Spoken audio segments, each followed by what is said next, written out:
I mean, I think it's incredible. Just look at all the colors.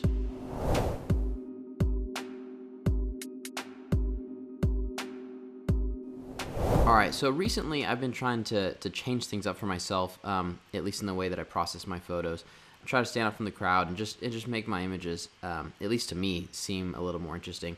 And what you can see here, what I've been doing, just injecting a ton of color and kind of the opposite colors of what you might, just kind of what you might think they should be. You know, obviously the greens all turn to pink and whatnot. I was kind of inspired by Kodak Aerochrome film. So this is an infrared film they made a long time ago, and you can see this is kind of straight out of the camera, and you can see how I've kind of decided to process my images like this. So today I just want to show you how to do it. It's pretty quick. It's pretty simple. So you'll need Lightroom. I guess you don't really need Lightroom, but I use Lightroom and Photoshop for this. So first we'll start off. These are just raw images right here, straight out of the camera. So I'll just kind of run through one or two of these so you can see exactly kind of what my workflow is. So first thing that I want to do, I want to go ahead and just kind of crop this down a bit, get rid of that patch there in the corner. There we go, that's going to look a little better. And then so in Lightroom, when I'm processing this way, I really just kind of want to bring down some of the highlights. I really just kind of want to balance everything, you know, because raw images can definitely look pretty muddy and whatnot. And I use the histogram up there to kind of get everything in the kind of the right area. And so let's go ahead and let's bring this into Photoshop now. All right, so this technique is super simple. You really just want to go to the hue and saturation adjustment, click on that, and then really just start sliding your hue over until you start to get in a color palette that you like. You know, that looks nice, but it's a little subtle for what I've been trying to go for. Pinks and purples look best with green colors. Like if you're starting with grass or trees, pinks and purples look really good. So I like the color of the hills right here. And then now I'm just going to go ahead and, since this is an adjustment layer, I'm going to go ahead and paint out the blue water, because I don't necessarily like the color of this kind of greenish murky color of the water, and just kind of paint this out. And then I'll change this to a different color that's going to suit it better for the final image.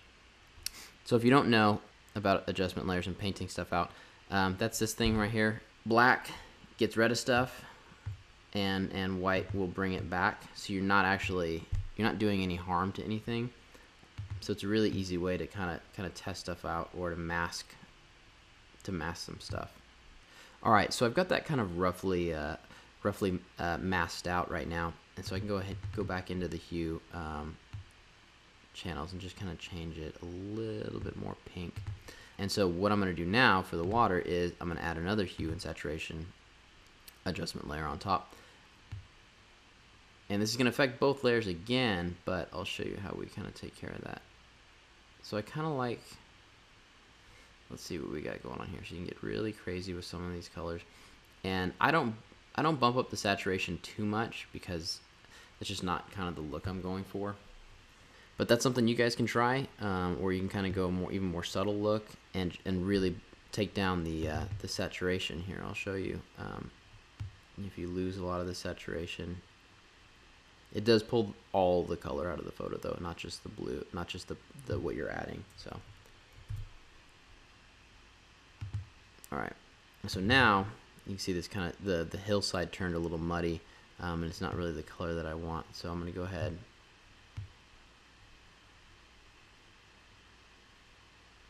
and just slide it back until, because with this adjustment layer, I'm only adjusting now the hillside and not the water.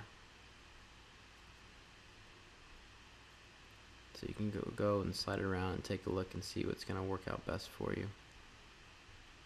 I think somewhere over here is going to look best. And then we'll adjust this again.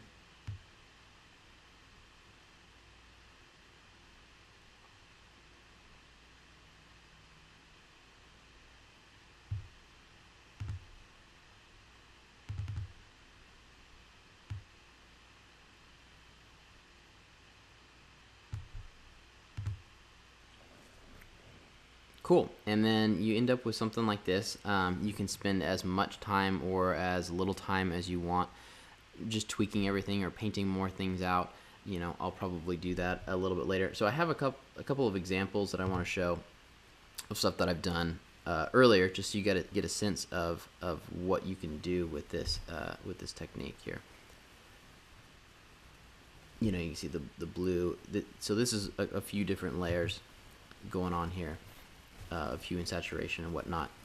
But you know, that's a nice looking shot. Here's the original. So I think green looks best for this technique. For whatever reason, I've never liked the way the skies look very well when I change the hue on the photo. And then this one here is a lot more. This one's a lot more subtle. Here's the original, and so now it just kind of makes it look like a sunrise or sunset or something like that. But it definitely works, and it's a lot more eye popping than the original. So that's basically it. There's not a lot to it. Play around with it, try it out, see what works, see what doesn't. Try it on people, try it on cars, try it on architecture. You know, who cares? See what you like. Experiment with stuff. The one thing I will say though, this won't fix a bad image. It won't make a bad image a good image. So you always have to start out with a good composition and good exposure and whatnot. You know, and this is only kind of a coating, a candy coating on top of a good image. So be sure to do that. Start out with a good image and then go for it and try different stuff out. All right, guys. See you next time.